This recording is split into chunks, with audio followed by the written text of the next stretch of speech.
holiday time, and still not an excuse to overindulge, because let's face it, after the holidays, January comes and you don't want to be feeling sluggish or depressed. We're here at Core Fitness every Monday on FYI with Christy, and we have some good tips on how to stay ahead of the game. You know, Thanksgiving you maybe overindulge, but hopefully you're getting that workout in, right? Burning some of those calories. Yeah, you may have had your stuffing, but we don't want you to keep your stuffing.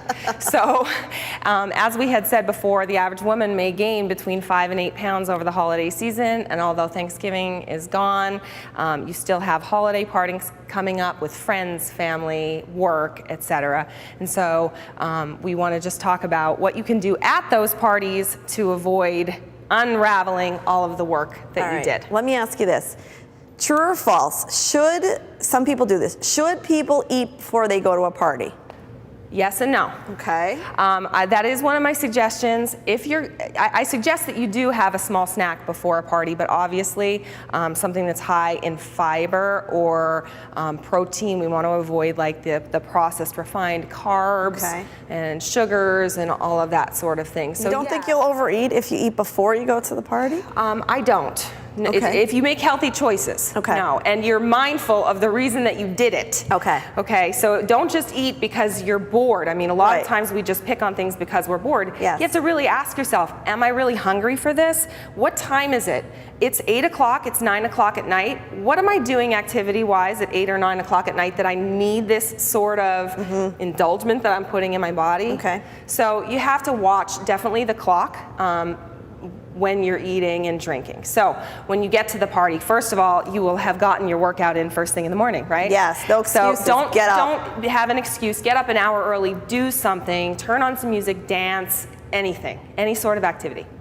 So then when you get to the party, if you hadn't already had your little snack, your high fiber snack, steer clear of the little bread trays and the crackers that are all white flour that have already been processed. So have the cheese without the cracker.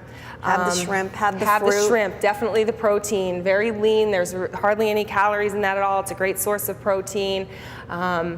Definitely the broccolis and the carrots. Stay away from creamy dips. Okay, they're a ranch huge dressing calorie pitfall. You're ruining it. The spinach and artichoke dip with the cheese and the buffalo wing dip. We want to not really eat those. If you want to cave and eat them, be mindful and take 1 spoonful, not a plate full of buffalo chicken dip with mayonnaise and cream cheese. Or what you can do, if it's a party that you're very comfortable at, you could bring something that's a healthy choice that you could overindulge on yourself, right?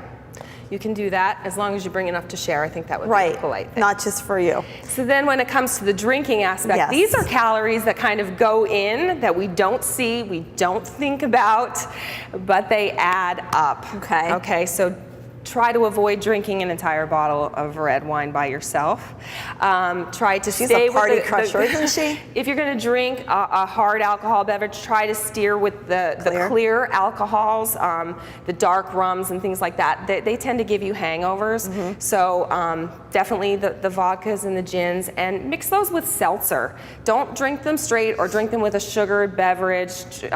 Mix them with a seltzer, and then try to, in between every drink, have 1 or 2 waters. Okay, that's going to help you feel full. If you've already been eating the fiber foods, then that's going to expand in your belly. You're going to feel fuller, and then you know when to stop. She completely ruined the holiday season for everyone. I'm just kidding. And by 9 o'clock, you should really stop. Okay, 10 o'clock, you should stop. And the disclaimer is make sure you're 21 and you're not drinking and driving. Absolutely. Right? Absolutely. Okay. Safe holidays. All right, next week, what are we going to talk about? Next week, we're talking about New Year's resolution planning. Yes, it's time to make those new goals. A very exciting time of year, and you want to stick to those goals and have attainable goals, and we'll talk about that next week right here at Core Fitness.